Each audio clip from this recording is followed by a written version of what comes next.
మంగళిపుడి వారికి నమస్కారం. Thank you so much. నమస్తే. కంగ్రాచులేషన్స్ అండి. థ్యాంక్ యూ అమ్మా. Thank you so much. మన తెలుగు ప్రజలకి, ఆంధ్రాకి ఒక విమెన్ హోమ్ మినిస్టర్గా రావడం అనేది చాలా ప్రౌడ్ ఫీల్ ఉంది యాజ్ ఎ విమెన్గా. నిజంగా నాకు కూడా అదే proud feel. Because of that Chandrababu Naidu గారు ఇవన్నీ జరిగినాయి అంటే చంద్రబాబు నాయుడు గారి వల్ల. అందుకే నేను ఎప్పుడు అంటుంటాను, చంద్రబాబు నాయుడు గారు నాకు రాజకీయాలకు గాడ్ ఫాదర్ అని. సో ఆయనకి ఎప్పుడు కూడా రుణపడి ఉండాలి. తెలుగుదేశం పార్టీకి, చంద్రబాబు నాయుడు గారికి ఇద్దరికి కూడా రుణపడి ఉండాలి. అట్ ద సేమ్ టైం నా పాయకరపేట ప్రజలకి ఎలాగో రుణపడి ఉంటాం. ఫస్ట్ మీరు గవర్నమెంట్ టీచర్ అని విన్నానండి. Yeah, I'm teacher. టీచర్ నుంచి ఈరోజు హోమ్ మినిస్టర్ వరకు సచ్ ఎ గ్రేట్ జర్నీ కదా నిజంగా. అంటే great journey in a short span అనమాట. అంటే ఒక 10 years టైంలోనే నాకు 2013 వరకు కూడా ఐఎమ్ ఏ టీచర్. 2014 ఎమ్మెల్యే అయ్యాను. తర్వాత 19 కంటెస్ట్ చేశాను. తర్వాత ఉమెన్ ప్రెసిడెంట్, పాలిట్ బ్యూరో మెంబర్. ఇంకా 13 నుంచి నాకు కంటిన్యూ నా పొలిటికల్ జర్నీ స్టార్ట్ అయింది. ఒక 10 years అయిన తర్వాత చెప్పాను కదా ఇందాక, నా గాడ్ ఫాదర్ దయ వల్ల హోమ్ మినిస్టర్ ఉన్నాను. కానీ హానెస్ట్గా చెప్పండి, ఒక టీచర్గా మీ మనసుకు సంతృప్తి ఇచ్చిందా? ఒక ఏమంటారు హోమ్ మినిస్టర్గా మీకు మనసుకు సంతృప్తి ఇచ్చిందా అంటే ఏం చెప్పండి? మీకు ఈ విషయంలోనైతే నేను ఒక 2 ways ఆఫ్ ఆన్సర్ చెప్తా. కానీ ట్రూలీ ఓపెన్గా చెప్తున్నా, నేను టీచర్గా ఉన్నాను కాబట్టి పొలిటికల్గా నేను సక్సెస్ అవ్వగలిగాను. Right. Because of teacher only. నేను ఈరోజు పొలిటికల్గా 10 సంవత్సరాల్లోనే నేను ఈ పొజిషన్కి రాగలిగానంటే నా టీచర్ వృత్తి అనేది చాలా బాగా పనిచేసింది నాకు. అట్ ద సేమ్ టైం ఏంటంటే నాకు చిన్నప్పటి నుంచి కూడా పాలిటిక్స్ అంటే ఒక ప్యాషన్. లిటరల్లీ నేను టీచర్ కింద ఫస్ట్ టైం అపాయింట్మెంట్ లెటర్ తీసుకుని స్కూల్కి వెళ్ళి సిగ్నేచర్ చేస్తూ అయితే ఏడ్చా. ఎందుకంటే అప్పటికి నాకు 21-22 yearsకి నాకు జాబ్ వచ్చేసింది. అబ్బా 36 years చేయాలా ఉద్యోగం, లేదు ఇది కాదు నాకు కావాల్సింది, సంథింగ్ ఇంకొంచెం ముందుకు వెళ్ళాలని అప్పటికప్పుడు మళ్ళీ చదవడం మొదలుపెట్టాను. పీజీలు అంటే తొందరగా ప్రమోషన్స్ మీద బయటికి రావాలి, లేకపోతే నేను ఏదో ఒక సివిల్స్ ప్రిపేర్ అవ్వాలి, లేకపోతే పాలిటిక్స్. ఎస్, నేను ఫస్ట్ టైం కనుక పాలిటిక్స్లో నేను ఏదైనా ఇబ్బంది పడి ఉంటే 2014 టైంలో మా నాన్నగారికి మాట ఇచ్చొచ్చా. నాన్నగారు అయితే ఒప్పుకోలే. గవర్నమెంట్ టీచరు, చక్కని 2 పిల్లలు, ఎందుకు నీకు పాలిటిక్స్ అది ఇది అంటే, లేదు డాడీ ఒక్కసారి నాకు అవకాశం ఇవ్వండి, నాకు ఫస్ట్ నుంచి కూడా మీరు ఎంకరేజ్ చేసేవారు, ఈసారి కూడా నాకు ఒక్కసారి అవకాశం ఇవ్వండి, ఎవరికో రాదు ఇటువంటి అవకాశం, నాకు వచ్చింది అంటే మరి ఏదైనా తేడా జరిగితే పరిస్థితి ఏంటి, నీకు వెనకాతల పొలిటికల్ బ్యాక్గ్రౌండ్ లేదు, అలాగే నా 1000 కోట్ల ఆస్తులు లేవు, ఏంటి పరిస్థితి అంటే, నా పిల్లల్ని ఒక 6 నెలలు చూసుకోండి, నేను సివిల్స్ ఏదో రకంగా నా బాధ నేను పడొస్తాను, సివిల్స్ కొట్టుకుంటానన్నా. మీరు సివిల్స్ అచీవ్ చేసింటే నిజంగా ఫస్ట్ ఇంటర్వ్యూ నాదే అయ్యి ఉండేది. I have a series from last almost 8-9 years. Okay, అందరు యూపీఎస్సీ సివిల్ సర్వెంట్స్ అందరిది నేను ఇంటర్వ్యూస్ తీసుకుంటాను. ఓన్లేండి, అలా చేయలేకపోయినా ఎలా చేస్తున్నారు. It's good thing. Right. So నాన్నగారితో అలా అన్నారు. తర్వాత ఆటోమేటిక్గా సక్సెస్ అయ్యాను. సో ఈరోజు ఈ పొజిషన్ వరకు రాగలిగాను. నో హెడిల్స్, బట్ బయటకు రాగలిగాను. కానీ నేను గత కొంతకాలంగా చూస్తున్నప్పుడు అంటే ప్రీవియస్ గవర్నమెంట్ అప్పుడు కానీ ఇప్పుడు కానీ రాజకీయ నాయకులు లిటరలీ మీడియా ముందుకు వచ్చి కెమెరా ముందు మైక్ పట్టుకుని వాళ్ళు మాట్లాడేది ప్రజలందరూ వింటున్నారు అని తెలిసినా కూడా పదజాలం చాలా దారుణంగా యూజ్ చేసిన సందర్భాలు చాలాసార్లు చూశాను అప్పుడు.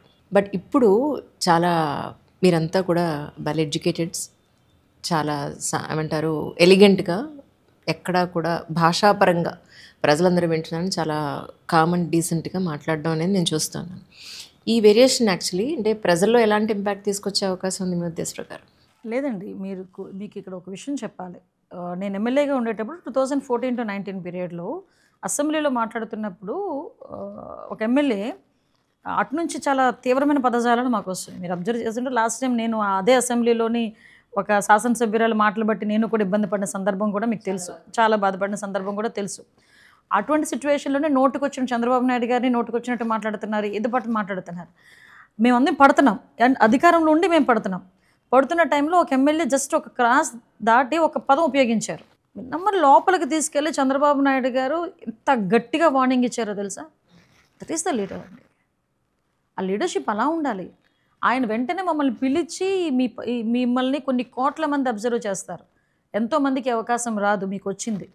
175 మంది ఎమ్మెల్యేలు అవ్వటం అంటే 5 కోట్ల మంది ఆంధ్రప్రదేశ్ ప్రజలు 175 మంది ఎమ్మెల్యేలు అవ్వటం అన్నది ఎంత పూర్వజన్మ సుకృతం కింద భావించాలి.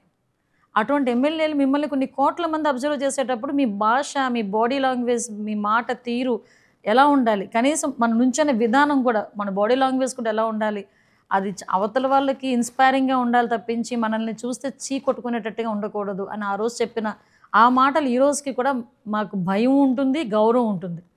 సో ఈ రోజుకి తెలుగుదేశం పార్టీ ఎమ్మెల్యేలన్నా, ఎన్డీఏ కూటమి ఎమ్మెల్యేలన్నా ప్రజలు ఎందుకు ఆ మాత్రం గౌరవిస్తున్నారు? ఈ రోజుకైనా మేము వచ్చిన తర్వాత ఆ పదజాలాలు మీరే అన్నారు, ఆ పదజాలాలు ఎక్కడ కనిపించట్లేదు, ఆ టైప్ ఆఫ్ కల్చర్ కనిపించట్లేదని. సో దట్ మేము ఆ డెకోరం మేము మెయింటైన్ చేస్తున్నాం. మెయింటైన్ చేసేటట్టు చేస్తున్నారు చంద్రబాబు నాయుడు గారు. ఈరోజు తనకి ఎగ్జాక్ట్గా పవన్ కళ్యాణ్ గారు కూడా అదే సపోర్ట్ ఇస్తున్నారు. మీరు నమ్మరమ్మా, ఈ రోజుకి కూడా మీకు చూపిస్తాను. వైఎస్ఆర్సీపీ సంబంధించిన వాళ్ళు ఫేస్బుక్స్ కానీ ట్విట్టర్లు కానీ ఓపెన్ చేసి చూడండి. వాళ్ళు మాట్లాడే మాట, ఆ పదాలు ఆడ మగ తేడా లేదు. ఆడవాళ్ళు అలాగే మాట్లాడుతున్నారు, మగవాళ్ళు అలాగే మాట్లాడుతున్నారు. వాళ్ళకి కనీసం వాళ్ళ నాయకుడు చెప్పడా అనిపిస్తుంటుంది. అసలు ఎందుకు పడాలి మేము ఇన్ని మాటలు? అసలు మేమెవరో తెలియదు, మా కుటుంబ నేపథ్యాలు తెలియదు, కానీ మా పర్సనల్ విషయాలు కూడా రోడ్డు మీదకి వచ్చి మాట్లాడే పరిస్థితులు కనిపించాం. 5 సంవత్సరాలు రాజకీయాల్లో ఉండి నిజంగా పోరాటమే చేసాం, అందరం పోరాటం చేసాం. సో అఫ్కోర్స్ దాన్ని ఫ్రూట్ ఈరోజు ఎంజాయ్ చేస్తున్నాం, అది వేరే విషయం. కానీ చంద్రబాబు నాయుడు గారు అధికారంలోకి వచ్చారు అని ఏపీ ప్రజలు సంతోషించే లోపలే ఈ వరదలు, వర్షాలు బీభత్సం సృష్టించేసింది. గట్టిగా చెప్పాలంటే ఈ రోడ్ల వ్యవస్థ కానీ మొత్తం అంతా చాలా డిస్టర్బ్ అయిపోయింది. ఇప్పుడు ప్రస్తుతానికి రిఫార్మ్స్ ఎలా జరుగుతున్నాయంటే ఏం చెప్తారు అంతగా? అమ్మా మీకు ఇంకో విషయం చెప్పాలి. చంద్రబాబు ఈ విజయవాడకి వరదలు రావటం అనేది దురదృష్టమే, కానీ చంద్రబాబు నాయుడు గారు ముఖ్యమంత్రిగా ఉన్నప్పుడు రావటం అనేది ఒక అదృష్టం. ఎస్, నేను ఘంటాపథంగా చెప్పగలను ఈ మాట. నిజమండి, ఇదే సిచ్యువేషన్లో చంద్రబాబు నాయుడు గారు కాకుండా వేరే ముఖ్యమంత్రి ఏదైనా ఉన్నా ఈ రోజుకి కూడా దాన్ని రీస్టోర్ చేసే పరిస్థితి ఉండదు. బికాజ్ ఆఫ్ చంద్రబాబు నాయుడు గారు ఈ 10 రోజుల్లోనే తిరిగి వాళ్ళు తిరిగి వాళ్ళ లైవ్లీహుడ్ని చేస్తున్నారు, స్టార్ట్ చేయగలిగారు. నేను నా కళ్ళతో చూశానమ్మా, డే ఫస్ట్ నుంచి నా కళ్ళతో నేను చూశాను. ఎందుకంటే యాజ్ అ డిజాస్టర్ మేనేజ్మెంట్ మినిస్టర్గా సార్ అనిత డిజాస్టర్ మేనేజ్మెంట్ ఆఫీస్లో ఒకసారి కూర్చోంటే నేను వెళ్ళి కూర్చుంటే సార్ అక్కడికి వచ్చారు. అక్కడి నుంచి నేను సార్ కలిపి అజిత్ సింగ్ నగర్కి వెళ్ళాం. అంతవరకు ఆ సీరియస్నెస్ అన్నది అంటే మాకు తెలుసు, సిచ్యువేషన్స్ బాగాలేదన్న సంగతి తెలుసు. అక్కడికి వెళ్ళిన తర్వాత ఏ ముఖ్యమంత్రి అయినా తర్వాత సార్కి హైదరాబాద్ ప్రయాణం ఉంది. బాలకృష్ణ గారు ఒక ఇది పెట్టారు, ఫంక్షన్ పెట్టారు బాలకృష్ణ గారిది, 50 సంవత్సరాలు ఆయన సినీ జీవిత దేని గురించి పెట్టారు. సో దానికి వెళ్ళాల్సిన మనిషి చూసి సిచ్యువేషన్ చూసి నేను ఈ టైంలో ఎక్కడికి కదలను, నాకు నియర్ బై ఆఫీస్ ఎక్కడ ఉంది అంటే కలెక్టర్ ఆఫీస్. అంటే కలెక్టర్ ఆఫీస్లో ఏ ముఖ్యమంత్రి అంటే 10 రోజుల పాటు బస్సులో కూర్చొని అడ్మినిస్ట్రేషన్ చేస్తారు. మొత్తం సెక్రటేరియట్ని మొత్తాన్ని తీసుకొచ్చి కలెక్టర్ ఆఫీస్లో కూర్చోబెట్టారు. ఒక్కొక్క వార్డుకి ఒక సీనియర్ ఐఏఎస్, ఒక మంత్రి, ఒక ఎమ్మెల్యేని వేశారు. ఒక్కొక్క డివిజన్కి ప్రతి ఒక్కరికి కూడా ఇంటింటికి తీసుకెళ్ళి భోజనం ఇవ్వాలి. ఆయన చలించిపోయేవారు. మాకు భయం వేసేది. ఆయన ఫీల్డ్ వర్క్కి వెళ్ళి వచ్చి కూర్చొని మాకు రివ్యూ అనేసరికి లిటరల్లీ ప్రతి ఒక్కరిని భయపడేవాళ్ళు. ఎవరైనా వచ్చి ఆయనకి ఏమైనా చెప్పారా, ఏదైనా అందలేదా అంటే ఎంత మైన్యూర్ థింగ్స్ని ఆయన అబ్జర్వ్ చేస్తారంటే, ఒక అమ్మాయి ఎందుకు ఏడుస్తుంది, ఒక అతను ఎందుకు ఏడుస్తున్నాడు అని అడిగితే, మా మిస్సెస్ అక్కడ ఉండిపోయిందమ్మా లోపల, నేను మా అబ్బాయిని కాపాడుకుందామని తీసుకొచ్చాను, మా మిస్సెస్ని కాపాడండి అని ఒకతను. ఒక ఆమె వచ్చి నాకు మంచినీళ్ళు లేవు, మంచినీళ్ళు ఇవ్వండి అని. ఈ పదాలన్నీ తిరిగి తీసుకొచ్చి ఇలా జరుగుతుంది అక్కడ సిచ్యువేషన్, మీరేం చేస్తున్నారు, నాకు ఇంటింటికి వెళ్ళాలి. నైట్ 1 గంటకు 2 గంటలకు పడుకునే మనిషి మళ్ళీ మార్నింగ్ 6 o'clock అలా రెడీగా కూర్చొని రివ్యూ చేసేవారు, లేదా ఫీల్డ్కి వెళ్ళేవారు.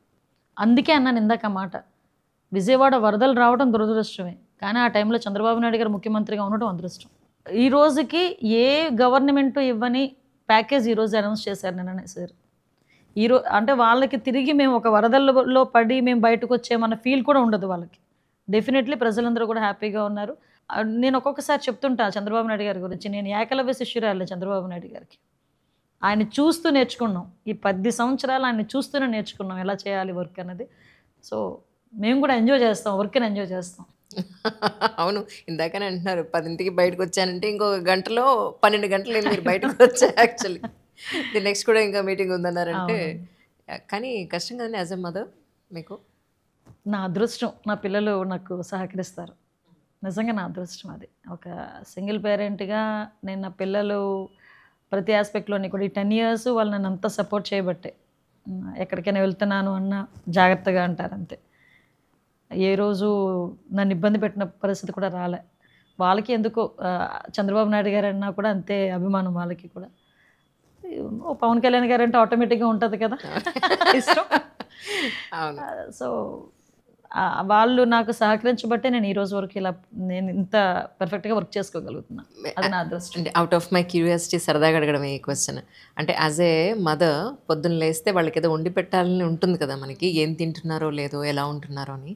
అసలు టైం ఉందా మీకు ఈరోజు? వాళ్ళు నన్ను అడుగుతున్నారు, అమ్మ ఏం తింటావు, మీకు ఒక మెసేజ్ చూపిస్తాను ఇప్పుడు, అమ్మ ఏం తింటావు లక్ష్మాంటి చేత ఏం వండించమంటావు అని అడుగుతుంది అనమాట, మెసేజ్ పెడుతుంది. సో ఒక స్టేజ్ అంతే, ఒక స్టేజ్ వరకు వాళ్ళని మనం చూసుకున్నాము. వాళ్ళు కూడా కొంచెం పెద్దోళ్ళు అయ్యారు కదా, ఆటోమేటిక్గా ఇప్పుడు తిరిగి వాళ్ళే నన్ను అడుగుతున్నారనమాట. కానీ పవన్ కళ్యాణ్ గారికి అన్ని పోర్ట్ఫోలియోలు ఇవ్వడం అనేది, అంటే ఇంకెవరూ లేరా ఈయనకి ఇచ్చారని కొంతమంది విమర్శించారు ఒక పర్టికులర్ టైంలో. అలాంటి వాళ్ళకి మీరు ఏం సమాధానం చెప్తారు? అసలు విమర్శించే వాళ్ళు ఒక్కొక్కసారి నాకు అనిపిస్తుంది అమ్మా, ఫీల్డ్ మీదకుండి యుద్ధం చేయాలి, యుద్ధం చేసేవాడు తెలుస్తుంది పెయిన్. అంతే తప్పించి ఎక్కడో కూర్చొని, నాకు చాలామందిని అబ్జర్వ్ చేస్తుంటాను, క్రికెట్ మ్యాచ్ జరుగుతుంది అనుకోండి, ఇక్కడ కూర్చొని అనాలిసిస్ చేస్తారు, అచ్చా బ్యాట్ ఇలా ఆడితే బాగుండు, ఇలా ఆడితే బాగుండు అని. At the same time politics గురించి బాగా బాగా ఖాళీగా ఉండే కూర్చొని ఆ రచ్చబండ్ల దగ్గర లేకపోతే ఏదో సంథింగ్ మీటింగ్ హాల్స్లో కూర్చొని ఏం అనాలిసిస్ ఇస్తారంటే, ఇక్కడ కూర్చొని అమెరికాలో ఏం జరగాలో కూడా వీళ్ళే నిర్ణయిస్తారు. సో ఏ పోర్ట్ఫోలియోలు ఎవరికి ఇవ్వాలో కూడా వీళ్ళే నిర్ణయిస్తారు. ఇవ్వకపోతే ఫీల్ అయిపోతారు, ఫీల్ అయిపోయి నోటుకు వచ్చినట్టు మాట్లాడతారు. ఏ ఇస్తే తప్పేంటి? ఇప్పుడు 24 మంది ఉన్నాం, 24 మంది మినిస్టర్స్, ఆయనకి ఆ పోర్ట్ఫోలియోలో ఆయన తీసుకున్నారు, తప్పేంటి? ఇప్పుడు ఇచ్చారు, తప్పేంటి? చేస్తున్నారు కదా. చెయ్యలేకపోతే అడుగు, ఆ పోర్ట్ఫోలియోలకి న్యాయం చేయలేకపోతే అప్పుడు అడుగుండి. అంతే తప్పించి ఎందుకు ఇచ్చారు, ఎవరూ లేరా అవన్నీ కాదు. ఒక సిస్టమ్ ఉంటుంది, ఇంతమంది మంత్రులే ఇవ్వాలి, ఒక సిస్టమ్ ఉంటుంది. ఆ ఉన్న శాఖలన్నింటినీ ఆ మంత్రులకే సర్దాలి. ఈరోజు నేను 2 మినిస్టర్స్ చేస్తున్నా, ఏమన్నా నాకు కాకుండా ఇంకొకరు మినిస్టర్ ఇవ్వాలంటే అవ్వదు. అది ఇంతమంది మినిస్టర్స్ ఉండాలంటే సిస్టమ్, అది దాని సిస్టమ్ తగ్గట్టు వెళ్తాం. కానీ మీరు నోటుకు వచ్చినట్టు మాట్లాడారు కదా, దాని తగ్గట్టు వెళ్ళడం అనేది జరగదు. అది మీ ద్వారా చెప్తున్నాను వాళ్ళకి. అవును. ఇప్పుడు ఆంధ్రాలో తెలుగుదేశం పార్టీ వచ్చి ఐ థింక్ 100 రోజులు కంప్లీట్ అయిన సందర్భంగా ఈ 100 రోజుల్లో జరిగిన డెవలప్మెంట్ ఏంటి, లేదా ప్రజలకు మీరు ఏం చెప్పదలుచుకున్నారంటే ఏం చెప్తారు? యాక్చువల్గా నేను 100 రోజుల్లో చంద్రబాబు నాయుడు గారు ఏం చేయగలిగారు, 5 సంవత్సరాల్లో జగన్మోహన్ రెడ్డి ఏం చేయలేకపోయాడు డిబేట్ పెట్టాలన్నా కూడా నేను మాట్లాడగలను. ఎందుకంటే ఒక నాయకుడికి ఒక 100 రోజులు ఇస్తే ఇన్ని పనులు చేయగలడా అన్నదైతే క్లియర్గా మనం చెప్పడానికి ఉదాహరణగా ఈ 100 డేస్ని మనం చూసుకోవచ్చు. అసలు యాక్చువల్గా పెన్షన్స్ ఇచ్చేటప్పుడు ఫస్ట్ 5 సిగ్నేచర్స్ చేశారు సార్ బయటకు వచ్చిన వెంటనే. ఆ 5 సిగ్నేచర్స్ కూడా అసలు మేము గవర్నమెంట్లోకి వచ్చి చంద్రబాబు నాయుడు గారు అనే నేను ప్రమాణ స్వీకారం చేసే టైంకి ఖజానా 0. ఆ 0 ఖజానా దగ్గర నుంచి పెన్షన్స్ ఇవ్వాలి, జీతాలు ఇవ్వాలి, సూపర్ 6 ఉంది, ఒక పక్క నుంచి ఉద్యోగాలు తీయాలి, ఇన్ఫ్రాస్ట్రక్చర్ డెవలప్ చేయాలి, అమరావతి కట్టాలి, పోలవరం కట్టాలి, రోడ్లు మొత్తం పాడైపోయినాయి, రోడ్లు వేసుకోవాలి, ఇరిగేషన్ ప్రాజెక్ట్స్ కంప్లీట్ చేసుకోవాలి. అంటే ఇన్ని ఒక్కసారిగా ఉంటే ఆయన మహానుభావుడు, ఆయన కాబట్టి తట్టుకోగలుగుతున్నాడండి బాబు చంద్రబాబు నాయుడు గారు. ఇన్ని సిచ్యువేషన్స్లో కూడా ఆయన అన్న మాట ప్రకారంగా 4,000 రూపాయల పెన్షన్ని ఏకదం ఒకేసారి నేను అందరికి ఇంటింటికి 1వ తారీఖు కల్లా ఇస్తానన్నారు. అలాగే చేశారు. ఎందుకు ఈ మాట స్పెసిఫిక్గా చెప్తున్నానంటే, మార్చ్ ఏప్రిల్ దగ్గరకు వచ్చేసరికి వాలంటీర్ వ్యవస్థని పెన్షన్లు ఇవ్వకూడదు అని ఎలక్షన్ కమిషన్ దగ్గర నుంచి ఆర్డర్ వచ్చింది. ఆర్డర్ వచ్చిన వెంటనే జగన్మోహన్ రెడ్డి ఏం చేశాడంటే, వాలంటీర్లకు లేకపోతే ఇంటింటికి వెళ్ళి పెన్షన్ ఇవ్వటం అవ్వదు అని చెప్పి కావాలని చంద్రబాబు నాయుడు గారి మీద యాంటీ క్రియేట్ చేయడానికి ఆ ముసలి వాళ్ళందరినీ రోడ్ల మీద నుంచోబెట్టి, నమ్ముతారా 32 మంది చనిపోయారు. ఆ ఎండలు తట్టుకోలేక, ఏప్రిల్ మే ఎండలు, అలాంటి ఎండలు. అదే చంద్రబాబు నాయుడు గారు వాలంటీర్ వ్యవస్థని టచ్ చేయకుండా సెక్రటేరియట్ స్టాఫ్ని తీసుకొని 1వ తారీఖుకి ఇంటింటికి తీసుకెళ్ళి 4,000 రూపాయల పెన్షన్ని 64 లక్షల మందికి ఒక్క రోజులో ఇచ్చారు. దట్ ఈస్ చంద్రబాబు నాయుడు గారు. సో ఎందుకు చెప్తుంది, ఈ 100 రోజుల్లో అన్నా క్యాంటీన్లు అప్పుడు పోయినాయి, అన్నా క్యాంటీన్లు మళ్ళీ తీసుకొచ్చి ఇచ్చాం. ల్యాండ్ టైటిలింగ్ యాక్ట్ రద్దు చేస్తామని చెప్పాం, ల్యాండ్ టైటిలింగ్ యాక్ట్ రద్దు చేసాం. అదేవిధంగా మనకి నూతన ఇసుక పాలసీ చెప్పాం, నూతన ఇసుక పాలసీ తీసుకొచ్చాం. 20 లక్షల మంది ఉద్యోగాలకు ఇస్తామనిలో భాగంగా మెగా డిఎస్సిలోని ఈరోజు తీసుకొచ్చి అనౌన్స్ చేశారు, మెగా డిఎస్సి ఇచ్చారు. ఈరోజు మద్యం పాలసీ ఈరోజు మళ్ళీ రెన్యువల్ చేశారు, అంటే రికవరీ మళ్ళీ మొత్తం అంతా కలిపి. అవును పాపం మందుబాబులు అందరూ మాకు ఇప్పుడు బ్రాండ్లు దొరుకుతున్నాయి. అంటే తిరిగి మంచి అంటే ఇప్పుడు శుభ్రమైన మంచి లిక్కర్ని మంచి ప్రైజ్కి అమ్మాలి అని చెప్పి ఈరోజే మద్యం పాలసీని కూడా క్యాబినెట్లో ప్రవేశపెట్టాం. ఇప్పుడు ఎన్టీఆర్ హెల్త్ యూనివర్సిటీ పేరు మార్చేసి వైఎస్ఆర్ హెల్త్ యూనివర్సిటీ అంటే అది మళ్ళీ చేసుకున్నాం. దిశ పోలీస్ స్టేషన్ మార్పు చేసుకొని మళ్ళీ తిరిగి మహిళా పోలీస్ స్టేషన్స్ కింద మళ్ళీ కన్వర్ట్ చేసుకున్నాం. ఇవన్నీ కాక లాస్ట్ 5 సంవత్సరాలు నాకు తెలిసి ఓ 30-40 సార్లు వెళ్ళుంటాడు జగన్మోహన్ రెడ్డి. మా వాళ్ళు తెలియదు, ఇంకా ఎక్కువ సార్లు వెళ్ళుంటాడు. అందరూ ఏమనుకున్నారంటే వెళ్ళిన తర్వాత నుంచి ఏదో పట్టుకొచ్చేస్తాడు, ఆంధ్రప్రదేశ్కి నిధులు తీసుకొచ్చేస్తాడేమో అని ఫస్ట్ 10 టైమ్స్ వెళ్ళినప్పుడు అనుకున్నారు. కానీ తర్వాత తెలిసిపోయింది కేసులు మాఫీ చేసుకోవడానికి వెళ్తున్నాడు, సూట్ కేసులు అందించడానికి వెళ్తున్నాడు అని చెప్పి తెలిసిపోయింది. కానీ 30 సార్లు 40 సార్లు వెళ్ళిన జగన్మోహన్ రెడ్డి ఒక రూపాయి తేలేపాడు. కానీ ఈ 100 రోజుల్లో కేంద్ర ప్రభుత్వం నుంచి అమరావతికి 15,000 కోట్లు, పోలవరానికి 12,500 కోట్లు తీసుకొచ్చిన ఘనత ఎన్డీఏ గవర్నమెంట్ది, చంద్రబాబు నాయుడు గారిది. ఈ 100 రోజులు రోజుకు ఒక అచీవ్మెంట్ మేము చూపించగలం. అలా ఉంది పరిస్థితి. కానీ డిఎస్సిది వచ్చిన వెంటనే సంతకం చేయడం అనేది పాప నిరుద్యోగుల జీవితాల్లో ఒక ఆశ అండి నిజంగా. మీకు విషయం చెప్పిన లాస్ట్ 5 ఇయర్స్లో ఒక్క నోటిఫికేషన్ లేదు. కానిస్టేబుల్స్కి 6,000 మందికి కానిస్టేబుల్స్కి నోటిఫికేషన్ అనౌన్స్ చేసి మళ్ళీ వీళ్ళే కేసులు పెట్టి వీళ్ళే కోర్టులకి వెళ్ళి ఆపేశారు.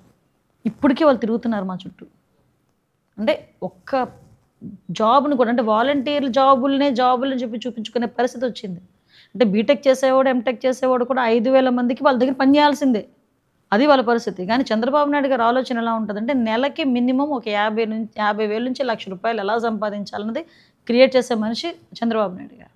అందుకే చంద్రబాబు నాయుడు గారు అంటే అందరికీ ఒక నమ్మకం. ట్రూ. కానీ ఒకానొకప్పుడు హైటెక్ సిటీ కానీ అక్కడ ఫినాన్షియలీ చాలా స్ట్రాంగ్ కానీ బిజినెస్ కానీ తీసుకొచ్చిన ఘనత చంద్రబాబు నాయుడు గారికి ఉంది. ఇక్కడ చూస్తే తెలంగాణతో కంపేర్ చేస్తే కనుక ఇక్కడ ఇన్కమ్ అనేది చాలా తక్కువ కంపారిటివ్లీ.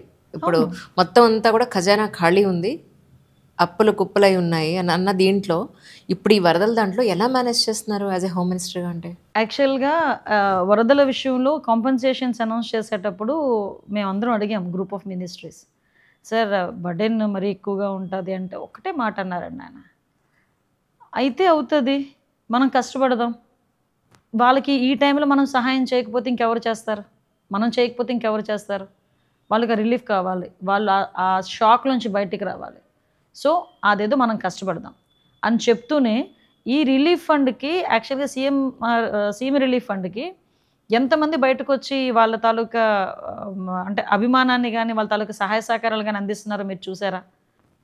వీల్ చైర్ మీద కూర్చున్న ముసలావిడను కూడా బయటకు వచ్చి నా పెన్షన్ అని చెప్పి ఇచ్చేళ్ళింది. ఒక ఆవిడైతే గాజులు తీసి చేతులు పెట్టి వెళ్ళిపోయింది. చిన్నపిల్లలు $200 $300 వాళ్ళు డిబ్బీలో వేసుకున్నవి కూడా బయటకు తీసుకొచ్చి స్కూల్ పిల్లలు తీసుకొచ్చి చంద్రబాబు నాయుడు గారి చేతిలో పెట్టారు. వాళ్ళు ఏ నమ్మకంతో నాకు ఇచ్చున్నారు వచ్చి వాళ్ళందరూ కూడా. సో అదే నమ్మకాన్ని నేను నిలబెట్టుకోవాలి, మనం కష్టపడదాం, కావలిస్తే ముందు వాళ్ళకి ఇవ్వాల్సింది ఇద్దాం, పెద్ద ప్యాకేజ్ అయినా ప్రాబ్లం లేదు ఇద్దామన్నారు. అందుకే ఆయన అంటే మాకు మనం కూడా. And more over film industry నుంచి చాలా చక్కటి విరాళాలు ప్రజల కోసం చాలామంది ముందుకు వచ్చారు. అందరూ టీవీ ఆర్టిస్టులు వచ్చారండి, ఫిలిం డిపార్ట్మెంట్ ఫిలిం ఆర్టిస్టులు వచ్చారు, వాళ్ళు కూడా మిగతా చాలామంది వచ్చారు. ఈరోజు బయటకు చెప్తున్నాను కదా, ఈవెన్ ఉద్యోగస్తులు వాళ్ళు ఒక రోజు జీతాన్ని అందరూ కూడా విరాళంగా ఇచ్చారు తెలుసా. ఈరోజు మా ఎమ్మెల్యేస్ కానీ ఎమ్మెల్సీస్ కానీ వీళ్ళందరూ కూడా ఒక నెల జీతాన్ని విరాళంగా ఇచ్చిన సందర్భం. ఒక హాస్టల్ వార్డెన్స్ అందరూ కలిపి తీసుకొచ్చి వాళ్ళు విరాళంగా ఇచ్చారు.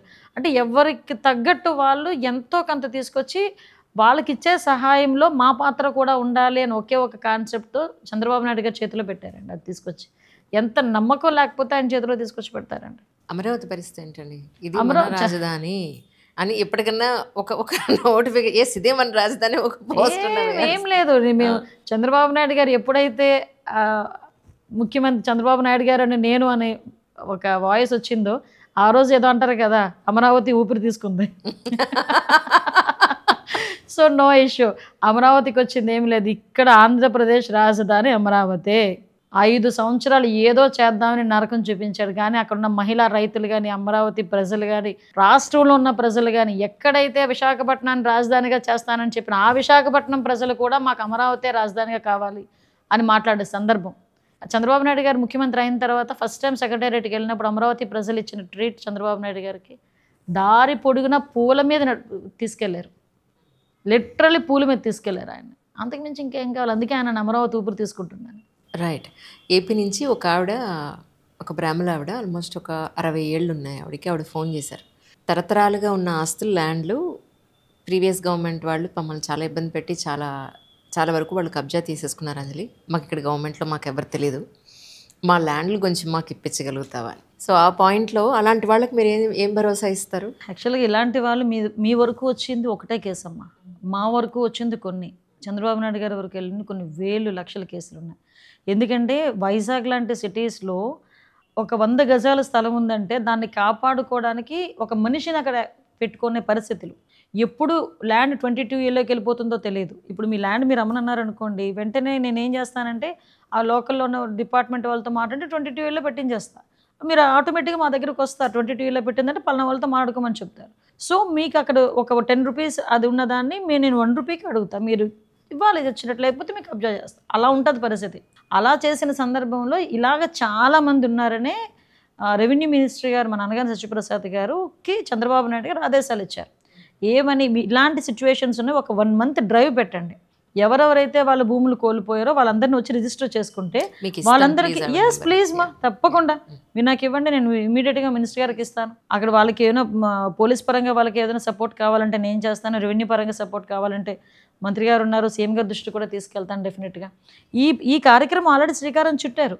సో ఎవరికైనా ఎటువంటి ప్రాబ్లం వచ్చినా వాళ్ళు కంపల్సరీగా వెళ్ళి ఆ లోకల్ కలెక్టర్ గారికి వాళ్ళకి ఇన్ఫామ్ చేసుకుంటే వాళ్ళకి ఇమీడియట్గా న్యాయం జరుగుతుంది. దాని గురించి చెప్తున్నాను కదండి, చంద్రబాబు నాయుడు గారి దగ్గర ఇలాంటి ఆటలు సాగవు. కాబట్టి బాధితులు ఎవరైతే ఉన్నారో వాళ్ళకి కంపల్సరీ న్యాయం జరుగుద్ది. కానీ కూటమి అధికారంలోకి వచ్చిన తర్వాత, చంద్రబాబు నాయుడు గారు సీఎం అయిన తర్వాత వైఎస్ఆర్సీపీ లీడర్స్ మీద కక్ష సాధింపు చర్యలు చేస్తున్నారు. భరత్ గారు ఎవ్రీడే ఇన్స్టాగ్రామ్లో ఒక వీడియో పెడుతూ ఉన్నారు. విజయవాడ భరత్ గారు మమ్మల్ని ఇలా కొట్టేశారు, కొంతమంది చంపేశారు, కొన్ని కూలగొట్టేశారు అని. ఇది ఎంతవరకు నిజం అంటారు? ఇప్పుడు అది దాస్తే దాగే పరిస్థితి కాదండి. మీకు విషయం చెప్పనా, నేను ఇది బెదిరించి మాట్లాడట్లేదు, లేకపోతే నేనేమి దాన్ని ఏమంటారు హెడ్ స్ట్రాంగ్తో నేను మాట్లాడట్లేదు. నిజంగా మాకు అదే గనక ఉద్దేశం ఉండుంటే 164 సీట్లు ఇచ్చి కేవలం 11 సీట్లతో నిన్ను కూర్చోబెట్టిన తర్వాత కనీసం వైఎస్ఆర్సీపీ నాయకుడిని రోడ్డు మీద తిరగనిస్తామా? మాకు ఆ యాటిట్యూడ్ ఉంటే ఈ రోజుకి కూడా సోషల్ మీడియాలో నోటికొచ్చినట్టు వాగుతున్నా కూడా యాజ్ పర్ ప్రొసీజర్ మేము చెయ్యాలి అనుకుంటున్నామే తప్పించి మీకు రాత్రులు గోడలు దూకి లైట్లు ఆపేసి తీసుకొచ్చి మొత్తం ఊర్లని తిప్పి తీసుకొచ్చి పెట్టాలని మేము ఏ రోజు అనుకోలేదు. ఏ నాయకుడిని మేము కక్ష సాధింపుగా అరెస్ట్ చేసామో చెప్పమనండి. వీళ్ళకి ఏంటంటే భయం అన్నమాట. ఏదో అంటారు కదా, గుమ్మడికాయలు దొంగంటే భుజాలతో అనుకుంటున్నట్టు వీళ్ళు మేము ఏదైనా కేసు అన్నాం అనుకోండి, అమ్మో మా మీదే వచ్చారని ఫీలింగ్. అది ఏం జరుగుతుంది అసలు ఇక్కడ? నిజంగా అలా అనుకుంటే కనుక ఎన్నెన్ని మాట్లాడి పెద్ద మనుషులందరూ ఈరోజు ఎంత ధైర్యంగా తిరుగుతున్నారండి ఆంధ్రప్రదేశ్లో. Right. Even civil servants point of వ్యూలో కూడా చాలామందిని ఇక్కడ వాళ్ళు చేసిన పనులకు ఏదైతే ఉందో వాళ్ళని కూడా క్షమించే పరిస్థితి లేకుండానే లాస్ట్ టైం యాక్షన్ తీసుకున్నారు actually, to be frank.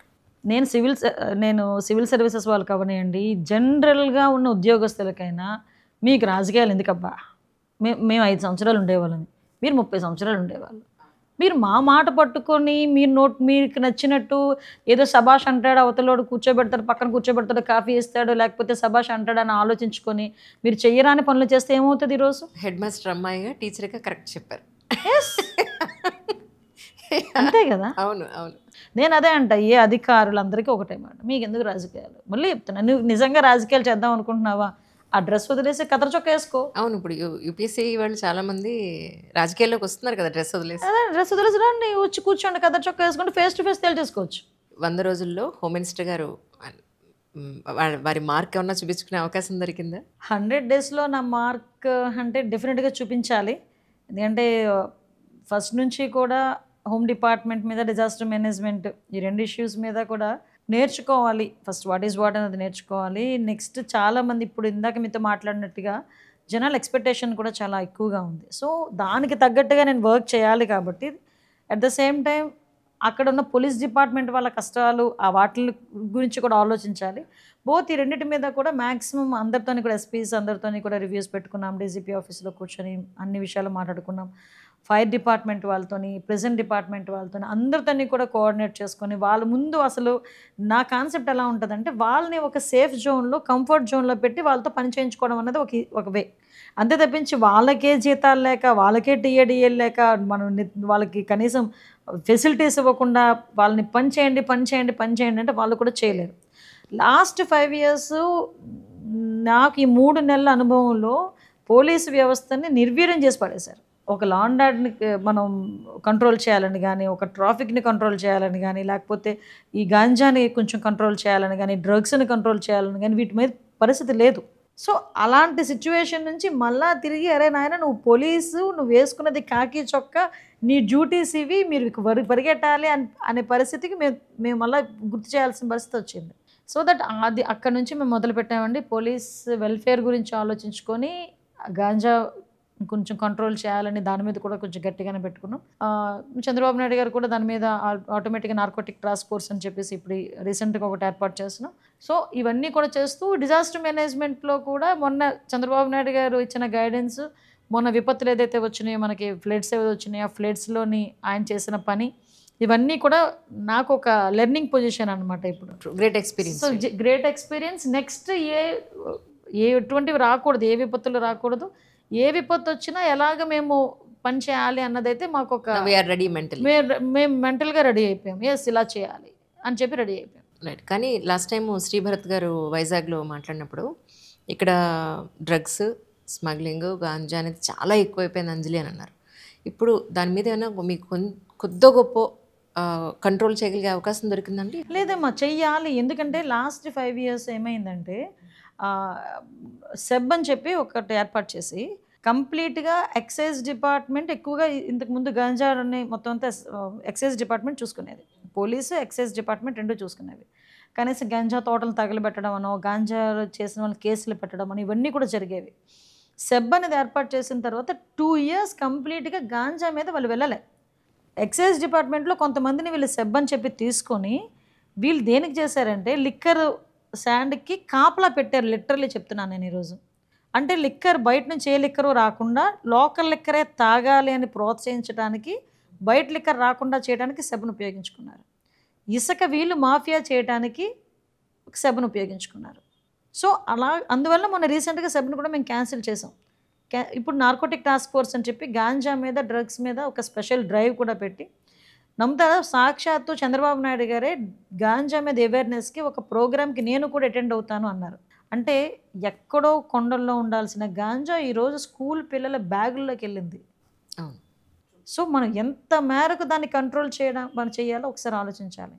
Check పోస్టులు పెట్టడం కానీ, చెక్ పోస్టుల దగ్గర సీసీ కెమెరాస్ పెట్టడం కానీ, ఈవెన్ చాలా ఇష్యూస్ ఉన్నాయి పోలీస్ డిపార్ట్మెంట్లో. లాస్ట్ 5 సంవత్సరాలు ఫింగర్ ప్రింట్ ఐడెంటిఫికేషన్ అని ఉంటుంది అనమాట. మీకు ఐడియా, మీకు మన హైదరాబాద్లో ఇటువైపు అంతా ఉంటుంది. దాని మెయింటెనెన్స్ డబ్బులు ఇవ్వక 5 సంవత్సరాలు ఫింగర్ ప్రింట్ ఐడెంటిఫికేషన్ అనేది మూల కూర్చుంది. తెలుసా మీకు? My God. ఎలక్షన్ డ్యూటీస్ చేసేటప్పుడు ఈ వాకీ టాకీస్ ఉంటాయి కదా, కమ్యూనికేట్, అవి లేక పక్కన తెలంగాణ రాష్ట్రం నుంచి తెచ్చుకున్నాం. అంటే లాస్ట్ 5 సంవత్సరాలు ఒక చిన్న మైన్యూట్ పాయింట్ కూడా ఎలాంటి పరిస్థితి అని చెప్పడానికి మీకు ఎగ్జాంపుల్స్ చెప్పాలి. మళ్ళీ వీటన్నిటినీ కూడా పెద్దానికి చెప్తే మొన్న రీసెంట్గా ఒక మీటింగ్లో కూర్చొని మళ్ళీ ఇవన్నీ కూడా రీస్టోర్ చేయండి అని చెప్పి చంద్రబాబు నాయుడు గారు మాకు ఆదేశాలు ఇవ్వటం, మళ్ళీ యాజ్ టీజ్గా మళ్ళీ రెగ్యులర్ ప్రొసీజర్లోకి ఈరోజు డిపార్ట్మెంట్ అన్నది పడింది. వైజాగ్లో భరత్ గారి యూనివర్సిటీ ఆపోజిట్లో కొండని మొత్తం అంతా తొలిచేసి అక్కడ ఒక పెద్ద మహల్ కట్టారు అని. ఏం చేశారండి ఇది ఇప్పుడు ఫైనల్గా? దాన్ని ఏం చేయాలని మేము ఆలోచిస్తున్నాం. అంటే అక్కడ బ్యూటిఫుల్ ప్లేస్ అమ్మా అది. నేను వైజాగ్ అమ్మాయినే కదా, సో చాలా బ్యూటిఫుల్ ప్లేస్ అది. రిషికొండ, అక్కడ గీతం కాలేజ్, ఆ రిషికొండ అది రోజుకి ఏదో అంటారు కదా గుండు కొట్టించినట్టుగా కొట్టించేసి వాళ్ళు ఎంత తెలివైన వాళ్ళు అంటే ఆ పక్కన ఆ టైంలో ఒక సమ్మిట్ పెట్టారు, ఇన్వెస్ట్మెంట్ సమ్మిట్ పెట్టారు. ఈ ఫ్లైట్లోంచి వచ్చిన వాళ్ళు అది చూస్తారేమో అని చెప్పి దానికి గ్రీన్ కవర్ వేసారనమాట. చూసారు కదా, గ్రీన్ క్లాత్ ఉంది. విషయం ఏంటంటే అది ఇంకా ఒకసారి ఆలోచించుకొని దాన్ని ఏం చేయాలన్నది ఆలోచించుకోవాలన్నమాట. ఇప్పుడు ఏదో అంటారు కదా మనకి ఏదో మ్యూజియంస్ అలాంటివి ఏదో పెడతారు కదా, అయితే ప్రస్తుతానికి ఎంటీగా. పోలవరం పరిస్థితి ఏంటండి? లాస్ట్ టైం కొన్ని షార్ట్స్, రీల్స్, వీడియోస్లో అసలు మాకు అక్కడ ఏమీ అర్థం కాలేదని ఒకళ్ళు అంటారు, ఇంకొకళ్ళు అంటారు అసలు మేమే చేసాం 50%, వాళ్ళు ఏమీ చేయలేదు అంటారు. అసలు ప్రజెంట్ సిచ్యువేషన్ ఏంటి మీ ఉద్దేశ ప్రకారం? ఇంకెంతకాలం? అదండి, వాళ్ళకి ఏమీ అర్థం కావట్లేదు. తెలిసినోడికి అయితే అర్థమవుతుంది, తెలియనోడికి ఏం అర్థమవుతుంది? వాడికి టీఎంసీ అంటే తెలియదు, డయాఫ్రమ్ వాల్ అంటే తెలియదు. వాడు ఇరిగేషన్ మినిస్టర్ అయిపోయి అక్కడ కూర్చొని ఫోటోలు తీయించుకోవడానికి ఇరిగేషన్ మినిస్టర్ లేదు అనుకుంటే తొడలగొట్టడానికి అసెంబ్లీలో కూర్చొని. అది కాదు కదా. మొన్న మీరు ఇరిగేషన్ మినిస్టర్ అంటే ఎలా ఉండాలో మొన్న మా రామానాయుడు గారు చూపించారు. బుడమేరు ఇష్యూ క్లియర్ అయ్యి మనకు ప్రాబ్లం జరిగిన తర్వాత దాన్ని బ్రీచ్ క్లోజ్ చేయడానికి 3 రోజులు రాత్రి పగలు అక్కడ కూర్చొని చేశాడు ఆయన. పోలవరం సిచ్యువేషన్ ఎలా ఉందో క్లియర్గా ఈరోజు ఎక్స్ప్లెయిన్ చేయగలరు. చంద్రబాబు నాయుడు గారికి పూర్తి అవగాహన ఉంది కాబట్టి ఈరోజు మనం కేంద్ర ప్రభుత్వం నుంచి డబ్బులు తెచ్చుకోగలిగాం పోలవరానికి. పోలవరం పూర్తి చేసే దాని మీద కమిట్మెంట్తో ఉన్నాం కాబట్టి ఈరోజు ధైర్యంగా చెప్పగలుగుతున్నాం మేము పోలవరాన్ని పూర్తి చేస్తామని చెప్పి. యాక్చువల్లీ కలకటాలో జరిగిన women rape and murder case గురించి కానీ, లేకపోతే ఢిల్లీలో జరిగిన ఇష్యూస్ గురించి కానీ, విమెన్ మీద జరిగే అట్రాసిటీస్ ఇవన్నీ కూడా, అండ్ హైదరాబాద్లో కూడా చాలా హెవీగానే జరుగుతున్నాయి. ఇవన్నీ చూసినప్పుడు ఇక్కడ ఏపీలో విమెన్ మీద ఇలాంటి అత్యాచారాలు, హత్యలు జరగకుండా ఉండడానికి మీరు ఎలాంటి జాగ్రత్తలు తీసుకుంటున్నారంటే ఏం చెప్తారు?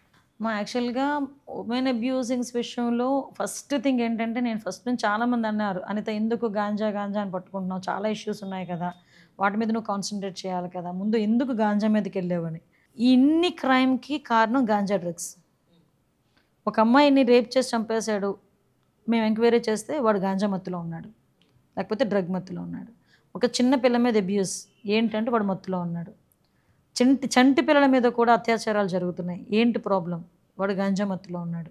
అంటే నేనేమంటానంటే బేస్ని కొట్టాలి, ముందు బేస్ని కొట్టాలి. ఆ విషయంలో మేము ఫస్ట్ ఆఫ్ ఆల్ గంజాయి విషయంలో చాలా స్ట్రిక్ట్గా మేము ముందుకెళ్ళటం. అట్ ద సేమ్ టైం ఈ రోజుకి కూడా ఒక ఫాస్ట్ ట్రాక్ కోర్ట్స్ని అని చెప్పి, ఫాస్ట్ ట్రాక్ కోర్ట్స్ పోక్సో యాక్ట్లో ఫాస్ట్ ట్రాక్ కోర్ట్స్ని పెట్టడం జరుగుతుంది. అతను ముఖ్యమంత్రి హోదాలో ఉండేటప్పుడు చంద్రబాబు నాయుడు గారు ఉమెన్ ప్రొటెక్షన్ విషయంలో ఒక ఉమెన్స్ ఆర్గనైజేషన్స్ వాళ్ళందరితోని కూడా ఒక పెద్ద ర్యాలీ తీసిన మనిషి ఇదే విజయవాడలో, మనందరం కూడా ఉమెన్ ప్రొటెక్షన్ విషయంలో ఉండాలని.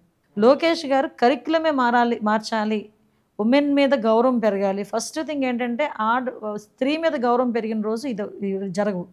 సో ఆ గౌరవం పెరగాలి, దాన్ని కరిక్యులంలో చేర్చాలి, చిన్న స్థాయి నుంచి కూడా అది జరగాలి అని లాంగ్ రన్ ఆలోచించి నిర్ణయాలు తీసుకునే మనుషులు ఇప్పుడు ఈరోజు మన గవర్నమెంట్లో ఉండడం మా అదృష్టం. సో దట్ ఆ విషయంలోనే ఎక్కడైనా ఇమీడియట్గా నా అదృష్టం ఏంటంటే, పలానా దగ్గర ఎక్కడైనా ప్రాబ్లం జరిగింది అనేసరికి నేను ఎస్పీకి ఫోన్ చేసి అది ఏమైంది అనే లోపు తీసుకొచ్చి నిందితుడిని పట్టుకుని జైలుకి పంపిస్తున్నారు.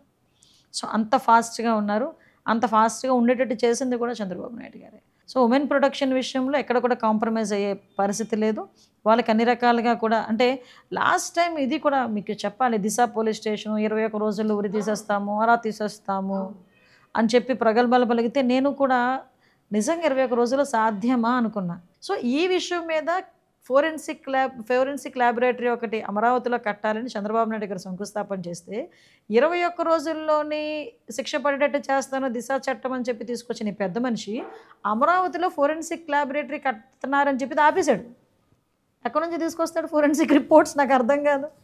కడుతున్న వాటిలే ఆపుతావు, 21 రోజులు శిక్ష విధిస్తానంటావు, అసలు ఎలా రిలేట్ అవుతుంది? ఆ దిశ మీకు నమ్మరు, ఒకసారి ప్రీవియస్ ఫొటోస్ తీయండి ఒకసారి. దిశ పోలీస్ స్టేషన్ ఓపెన్ చేస్తున్నానని చెప్పి మొత్తం లేడీ బ్యాచ్ మొత్తం వచ్చింది, మంత్రులు, ఎమ్మెల్యేలు అందరూ రాజమండ్రి వెళ్ళారు. పాపం జగన్మోహన్ రెడ్డికి ప్లేస్ కూడా లేకపోతే చేతికి ఒక్కటికే ప్లేస్ ఇచ్చారు, రిబ్బన్ కత్తిరించడానికి, కత్తిరికి ఆ చేతికి ఇచ్చారు ప్లేస్. పాపం ఆయన ఎగిరి ఇలా ఫోటో మీకు ఎప్పుడైనా ఉంటే చూపిస్తాను, లేదంటే గూగుల్లో ఒకసారి సెర్చ్ చేయండి. నిజమమ్మా నేను చెప్పేది. నేను అనుకున్నా మరి కత్తిరిక నిజంగా కత్తిరిక ఆయన చేతికి ప్లేస్ ఇచ్చారు, మిగతా అందరూ మన ఆడవాళ్ళే మొత్తం. అంత ప్రెస్టేజియస్గా తీసుకెళ్ళి కట్ చేస్తే, ఆ సీన్ కట్ చేస్తే ఏమైందో తెలుసా, నవ్వకూడదు, సాయంత్రం అయ్యేసరికి ఒక ఆడపిల్లని గ్యాంగ్ రేప్ చేసి 3 రోజుల నుంచి 7 గ్యాంగ్ రేప్ చేసి ఎంత ధైర్యంతో తీసుకొచ్చి అదే దిశ పోలీస్ స్టేషన్ ఏదైతే జగన్మోహన్ రెడ్డి ఓపెన్ చేశాడో అదే పోలీస్ స్టేషన్ ముందు వదిలేసి వెళ్ళిపోయారు.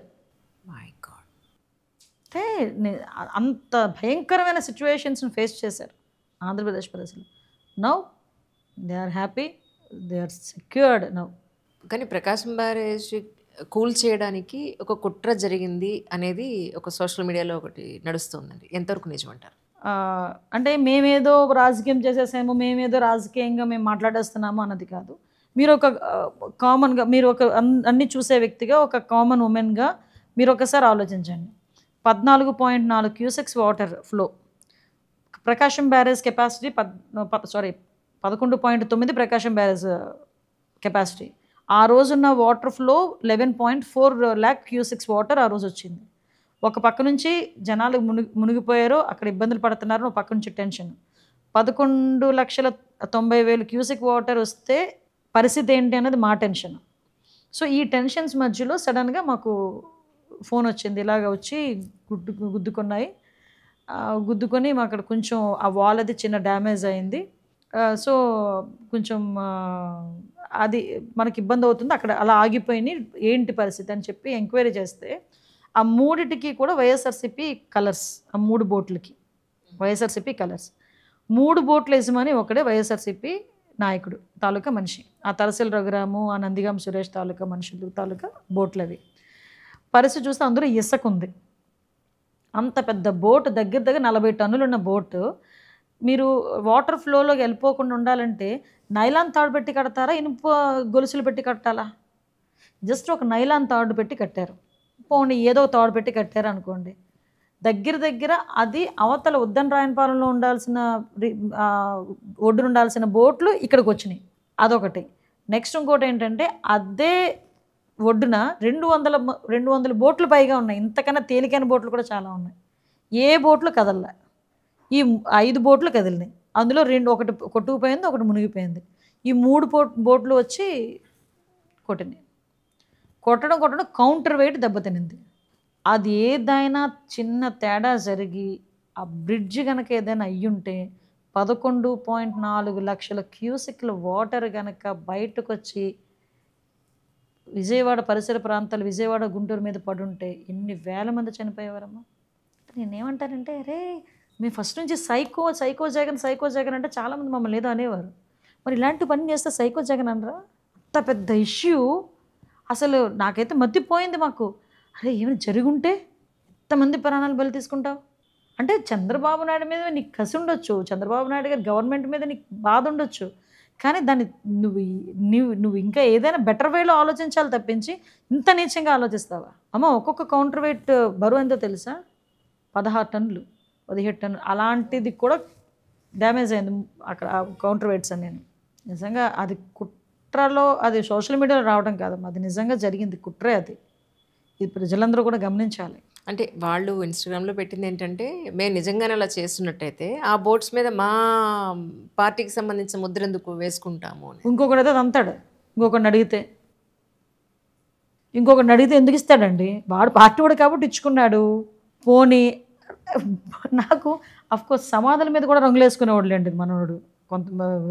ఏంటంటే రాళ్ళు మీద, సర్వే రాళ్ళు మీద బొమ్మ రంగులు అన్నీ వేసుకునేవాడు. అఫ్కోర్స్ బోట్ల మీద కూడా అలాగే వేసుకున్నాడు. ఎందుకు రంగులు వేసుకుంటున్నారు వీళ్ళని నాకు అర్థమయ్యేది కాదు చాలా రోజులు. అదేంటంటే ఒక రైట్, పేటెంట్ రైట్ అనమాట. మేము వైఎస్ఆర్సీపీ వాళ్ళు మేము ఏ అదో పనులు చేసినా ఈ కలర్ చూసి ఆగిపోవాలి నువ్వంతే. ఒకడు అంటాడు, మొన్న ఎక్కడో చూశాను, అంత పెద్ద బ్రిడ్జ్ని ఇంత చిన్న పడవ కొట్టగలదాడు, ఇంత పెద్ద రాయిని ఇంత పెద్ద సుత్తి కొట్టలేదు. ఎగ్జాక్ట్లీ వాట్ లాజిక్ కాదండి, నిజమే కదా. నిజంగా ఎన్డీఏ గవర్నమెంట్లో ఉన్న మేము ఆంధ్రప్రదేశ్ ప్రజలు అదృష్టవంతులం కాబట్టి అంత పెద్ద ఉపద్రవం తప్పించుకున్నాం. ఆ దేవుడే తప్పించాడు, కృష్ణమే తప్పించింది అంతే. మరి ప్రత్యేక హోదా మీద ఇప్పుడు స్టాండ్ ఏంటండి? ఏం లేదండి, ఇప్పుడు ఒకటైతే చాలా క్లియర్. ఈ రోజు వరకు ఆంధ్రప్రదేశ్ రాష్ట్రానికి కావాల్సిన రైల్వే జోన్ ఈ రోజుకి చంద్రబాబు నాయుడు గారి దయ వల్ల అది క్లియర్ అవుతుంది. At the same time Amaravati పూర్తవుతుంది, పోలవరం పూర్తవుతుంది. మాకు కావలసిన అన్ని ఫెసిలిటీస్ కూడా ఈరోజు సెంట్రల్ గవర్నమెంట్ నుంచి మేము తెచ్చుకోగలుగుతున్నాం. ఒక పేరైతే లేదు కానీ ఆ పేరులో అందులో ప్రత్యేక హోదాలో వచ్చే ప్రతి ఒక్క ఆస్పెక్ట్ కూడా ఈరోజు సెంట్రల్ గవర్నమెంట్ నుంచి మేము తీసుకొచ్చుకుంటున్నాం. సో ఆ విషయంలో ఎక్కడా కూడా రాజీ అయ్యే ప్రసక్తి లేదు. సార్ కూడా ఆ విషయంలోనే కేంద్ర ప్రభుత్వం కూడా క్లారిటీగా ఉన్నారు. చంద్రబాబు నాయుడు గారు, పవన్ కళ్యాణ్ గారు కూడా ఆ విషయంలో చాలా క్లియర్గా ఉండి ఆంధ్రప్రదేశ్ రాష్ట్రానికి రావాల్సిన అన్ని వనరుల్ని కూడా తీసుకొస్తున్నారు. జైత్వానీ కేసులో సోషల్ మీడియాలో అంతా కూడా ఆయన ఒకానొకప్పుడు రాజశేఖర రెడ్డి గారు ఈయన దగ్గరికే పంపించారు జగన్ని, నా దగ్గర బిజినెస్ మెలకువలు నేర్చుకోవడానికి అని చెప్పి, జైత్వానీ కేసులో ప్రత్యక్షంగా వీళ్ళిద్దరే మేజరా అన్నట్టుగా సోషల్ మీడియా అంతా పుకారు లేపొస్తుంది. సో ఈ పాయింట్లో మీకు ఏమన్నా అనిపించిందా? యాక్చువల్లీ ఒకటండి, నేను ఇందులోని మేము పొలిటికల్ యాంగిల్లో ఆలోచించలేదమ్మా. క్లియర్గా ఒక ఆడబిడ్డ ఎక్కడో ముంబైలో ఉన్న ఒక ఆడబిడ్డ రాష్ట్రం పరువు తీసుకునేటట్టుగా ఇక్కడికి తీసుకొచ్చి ఆ అమ్మాయిని అన్ని ఇబ్బందులకి గురి చేశారు. ఆ అమ్మాయి మీద రాంగ్ ఎఫ్ఐఆర్ నోట్ చేశారు. ఆ అమ్మాయిని బయటకు తీసుకొచ్చి మానసికంగా శారీరకంగా అమ్మాయిని హింసించారు. ఇది ఒకటే మేము యాంగిల్ తీసుకున్నాం. మేము పొలిటికల్గా ఆలోచించుకోవాలనుకుంటే పొలిటికల్ స్టాండ్ తీసుకోలేదండం చాలా ఐఎమ్ సో హ్యాపీ టు నిజం అండి. ఎందుకంటే మేము ఆడబిడ్డ మానం దగ్గర ఆడబిడ్డ ప్రాణం దగ్గర కూడా రాజకీయం చేయడం అన్నది అంతకుమించి దౌర్భాగ్యం ఇంకోటి ఉండదు. సో నేనేమంటే మేము ఎప్పుడు కూడా ఆ యాంగిల్లో మేము ఆలోచించలే. మేము అందువల్లనే మీరు నిజంగా మేము ఆ యాంగిల్లో ఆలోచిస్తే వైఎస్ఆర్సీపీ నాయకులు ఎంతమంది బయటకు వస్తారండి? మరి ఎందుకు 3 IPS ఆఫీసర్లు మేము సస్పెండ్ చేస్తాం చెప్పండి? సో యాజ్ పర్ సిస్టమ్ ప్రకారం వెళ్తున్నాం. కానీ ఒకనొకప్పుడు ఒక పర్టికులర్ కేసెస్లో రౌడీలు గూండాలు వీళ్ళు ఇన్వాల్వ్మెంట్ ఎక్కువ ఉండేది. ఇప్పుడు ఆ ప్లేసుల్లో సివిల్ సర్వెంట్స్ రాజకీయ నాయకులు వీళ్ళు రావడం అనేది ప్రజల్లో ఎలాంటి ఇంపాక్ట్ ఉండే అవకాశం ఉంది? ఒక పొలిటికల్ వాళ్ళ మీద కానీ లేదంటే అదర్ డిపార్ట్మెంట్స్ మీద, పోలీస్ డిపార్ట్మెంట్ మీద ఎస్పెషల్లీ ప్రజల్లో నమ్మకాన్ని ఎలా మీరు మళ్ళీ రిఫార్మ్ చేస్తారు? మీరు అన్నది చాలా మంచి పాయింట్. ఇప్పుడున్న సిచ్యువేషన్స్లో మనం ఇంప్లిమెంట్ చేయాల్సిన పాయింట్. ఎస్పెషల్ అందుకే నేను ఒక మాట అంటానండి. ఒక ఆడపిల్ల కనిపించట్లేదని ఒక పోలీస్ స్టేషన్కి వెళ్తే ఫస్ట్ ఇంప్రెషన్ అమ్మాయి వయసు అంతా అని అడుగుతారు కదా. ఆ అమ్మాయి వయసు ఇంతకుముందు 18, 19 అంటే వేరేగా ఆలోచించుకునేది. 12, 13కే రేపేళ్ళుండి వచ్చేస్తుందిలే. అబ్సల్యూట్లీ. సో అప్పుడు ఆ తల్లిదండ్రులు బాధపడే పరిస్థితి ఏంటి?